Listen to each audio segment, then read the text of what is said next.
in the province of La Mancha de Cuenca, along the Sancara River, Santiago de la Torre, stands a medieval fortress in the village of Santiago de la Torre.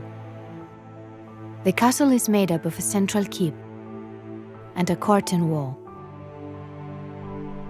shielding a molded door, the only point of entry.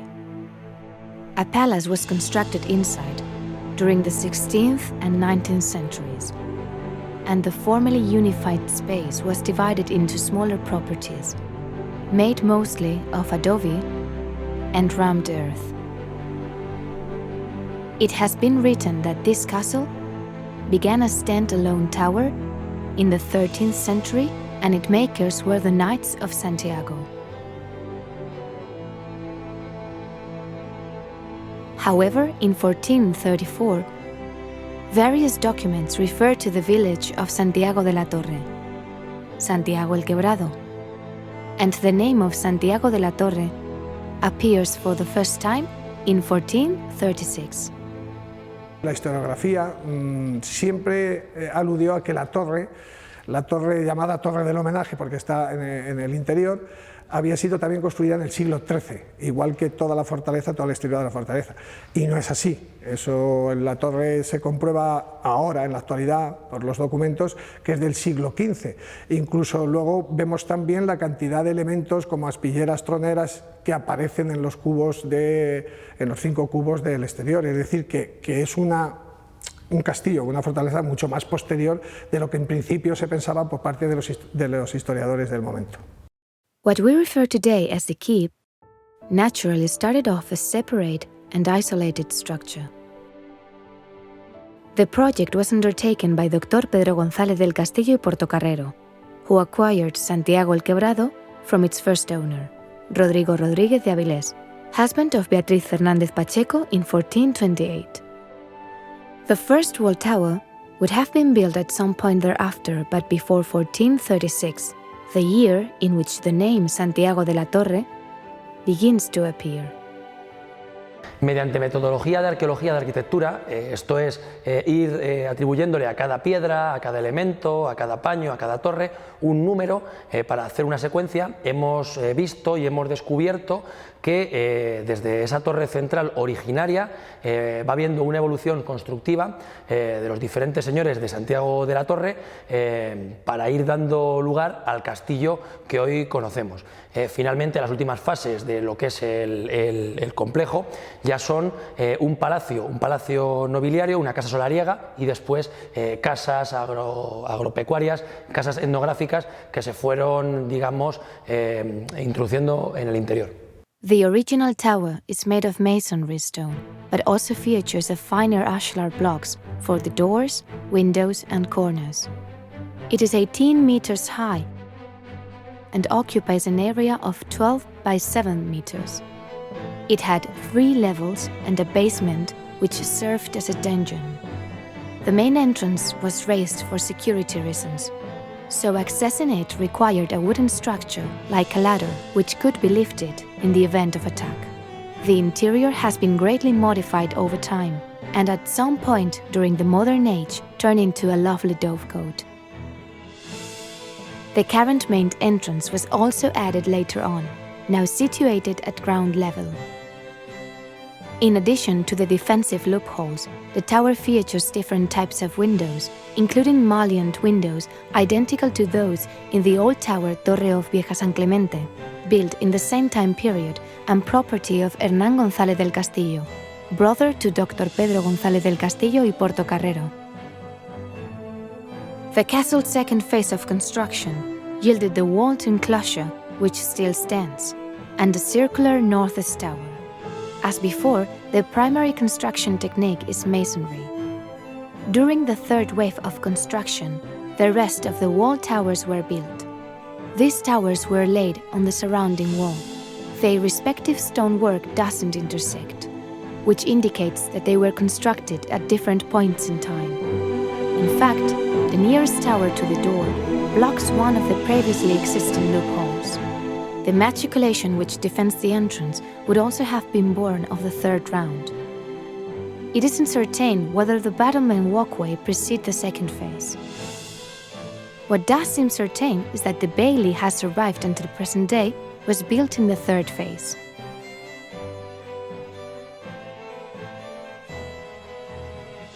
The expansion of the corridor would have been motivated by the need for more space to move the cannons around, as well as the need to fire them over the cantilevers visible from the outside.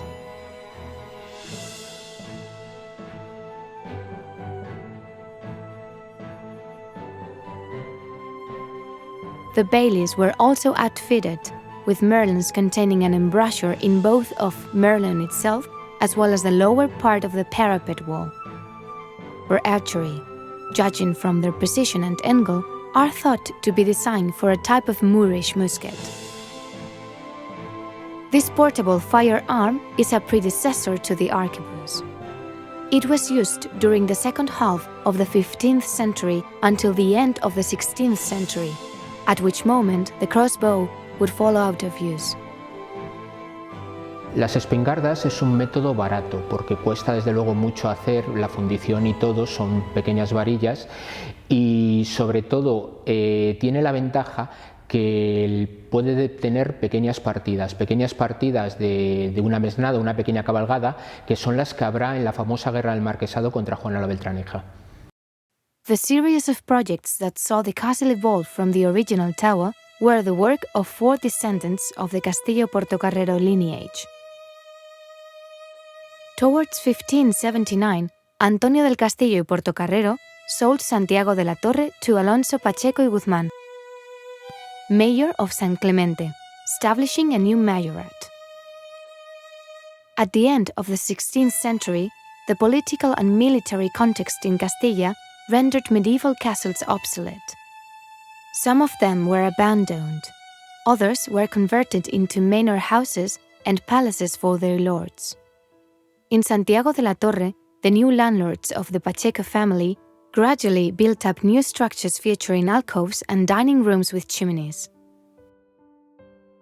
New doors and windows were opened up in the old wall. In the 19th century, the end of the ancient regime and manorialism saw the castle change hands over to various owners, who divided up this space to build houses, farms, dovecotes, and other features characteristic of the economic and traditional way of life in La Mancha at that time. Although some of these architectural elements are neither castles nor palaces, they were, without a doubt, worth studying and preserving, as significant and valuable testaments to the past of this part of the Iberian Peninsula. Unfortunately, the gradual abandonment of the castle and the village of Santiago de la Torre in the second half of the 20th century has accelerated their decay and led to their ruin. And the irreparable damage was distressing for the residents of neighboring villages. Ya es conocido desde el 2011 que hubo un derrumbe muy llamativo, que fue el de la propia muralla, pero esto es continuado, o sea, no quiere decir que el estado del edificio se haya paralizado este deterioro, no, ese deterioro está evolucionando gravemente, tanto que incluso en el periodo de estancia que hemos ido haciendo una vigilancia del edificio y tomas de datos durante casi un año, hemos visto cómo caía un muro interior de tapial hacia el interior de un patio. Due to the historical connection to Pacheco family of San Clemente, it came to form part of that local district.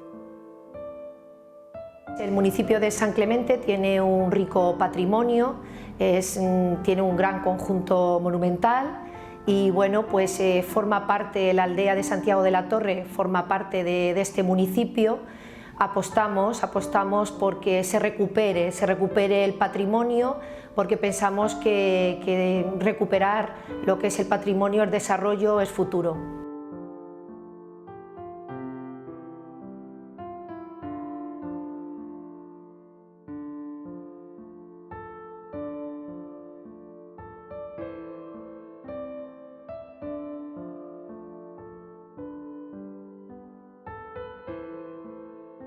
Dentro de lo que estamos incidiendo en apostar por el turismo en nuestro pueblo, Santiago de la Torre nos enriquece a nivel arqueológico, a nivel turístico, a nivel arquitectónico, muchísimo.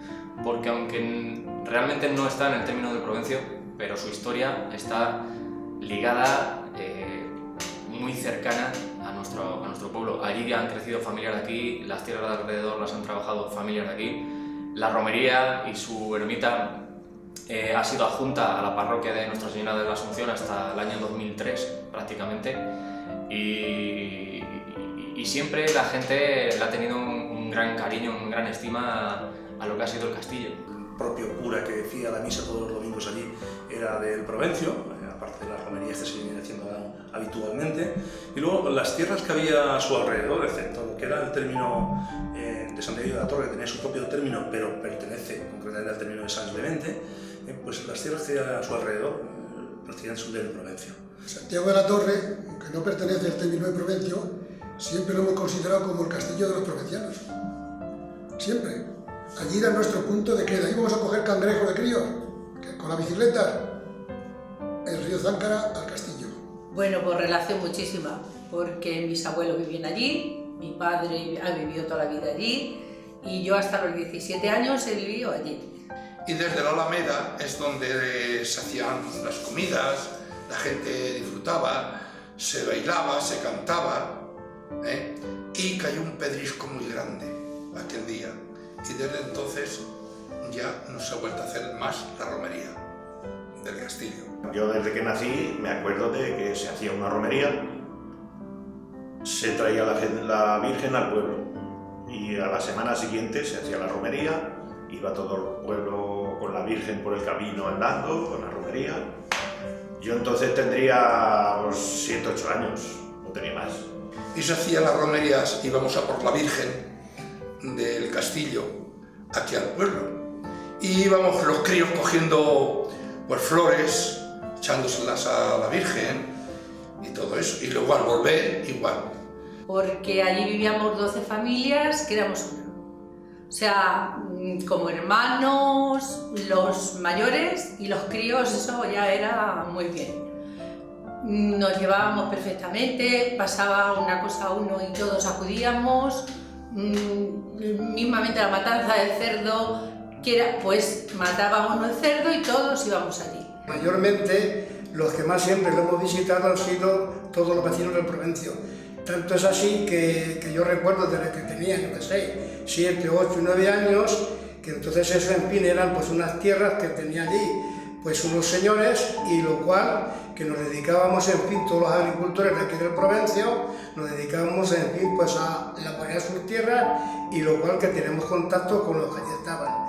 Las vivencias muy buenas, trabajar mucho porque como allí era la tierra y en cuanto podíamos nos llevaban al campo a trabajar, pero muy bien. Pues el castillo entonces estaba en buenas condiciones. Estoy hablando ya, mira, tengo yo 73, pues de 60 años. En 60 años ha ido perdiendo mucho el castillo. Allí vivían unas familias, que después la familia, bueno, pues ya cuando empezaron ya los tractores y todo eso, las familias ya vivían en los pueblos. Hombre, el castillo entonces estaba extraordinario. El castillo aquello entonces era una pintura. Allí había una ermita muy bonita, que hasta hace muy pocos años la ermita era preciosa, yo la he visto muchas veces, porque íbamos allí mucho con las bicicletas, y ya digo, vinieron luego, lo desarmaron todo, no sé por qué, se llevaron hasta las rejas. Había un salón muy grande y además donde había unas habitaciones, ¿sabes?, individuales para el personal que allí trabajaba. Que yo aquello me lo recorrí todo. Y subíamos arriba había unas salas muy grandes, que era donde vivían los señores del castillo, que tenían escudos, tenían espadas, tenían cosas que, claro, a nosotros nos llamaba la atención y nos gustaba ir por allí. Yo me lo he recorrido por arriba todo el castillo, todo. Ya muy hundido, teníamos que andar con mucho cuidado porque aquello estaba ya hundiéndose, ¿sabes? Pero yo veía cosas allí que digo, si esto lo arreglaran, qué bonito sería. qué bonito sería que el castillo lo arreglaran un poco. Por nuestra parte era una responsabilidad, por nuestra parte había un compromiso de poder recuperar eso, porque además creo que le puede beneficiar inmensamente a nuestro municipio, puede crear mucho trabajo ahora para reconstruirlo, y con una gestión coherente y muy bien enfocada, creo que el pueblo puede obtener muchos beneficios para poder mantener ese castillo y para poder generar otro montón de trabajo en lo que es el sector de hostelería, el sector de servicios. Y bueno, nos sentimos muy identificados, había familias que compartían su vida tanto junto al castillo, que había viviendas también, pues decía que tenía su propia vida, como en el Provencio, y hemos creído que era el momento ya de tomar una decisión y de hacer algo que lo demandaba mucha gente. Creo que se abre una nueva vía al turismo en nuestro pueblo, pudiendo restaurar el Castillo Santiago de la Torre. Santiago de la Torre, medieval fortress, and later a palace. After that, manor houses and bedrock of traditional way of life in La Mancha. But also, despite resting in ruin, piece of national heritage, an object of historical study, a monument and a site of interest. Long life Santiaguillo!